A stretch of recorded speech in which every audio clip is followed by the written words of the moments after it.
York. Today we celebrate a dream. A fantastic success which was achieved by the founders of Pakistan.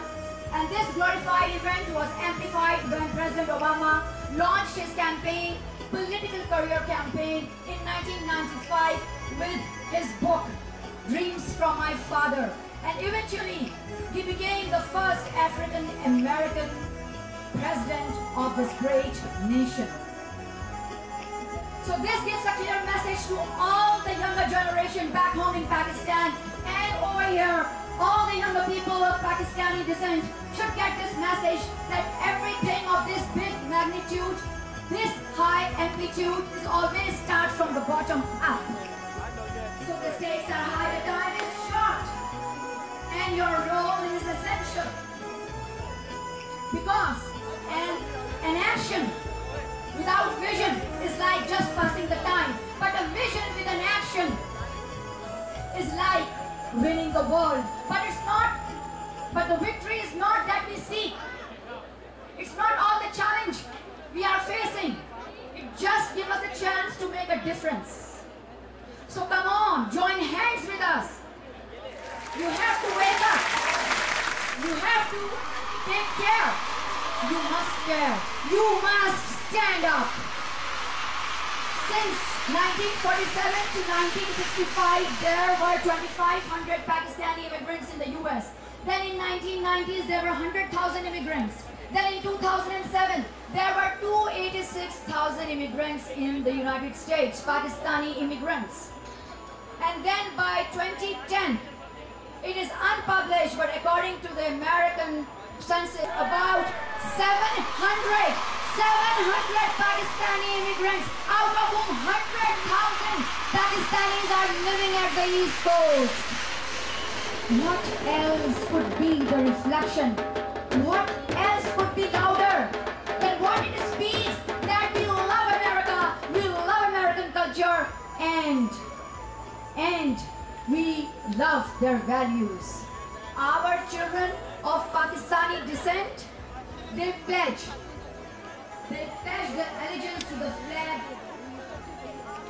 and the republic, which stands for one nation under God, indivisible, with liberty and justice for all. What else could be the reflection?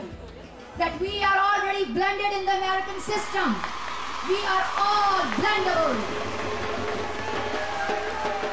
Now, we know this is very important, and I would like to make it clear about American and Pakistani friendship and chronic relationship, that it is known that America interferes and usually people discourage. But remember, America does not interfere, does not intervene until it becomes inevitable failure or impossible to secure the global security or economic curve by the regional authorities, and only then America intervenes. And then again I would like to say that it is the inherent right of self-defense under the law of international law. And so, all the drone trials and attacks America is making, they are all according to the international laws. And they are complying all their attacks to the principle of distinction for Bin Laden killing, and the principle of proportionality for drone attacks. So we cannot disagree with them. Secondly, I would like to make clear to everyone, we did not give any deliberate refuge to anyone. We have made more sacrifices. About 30,000 Pakistanis were killed in this war on terror.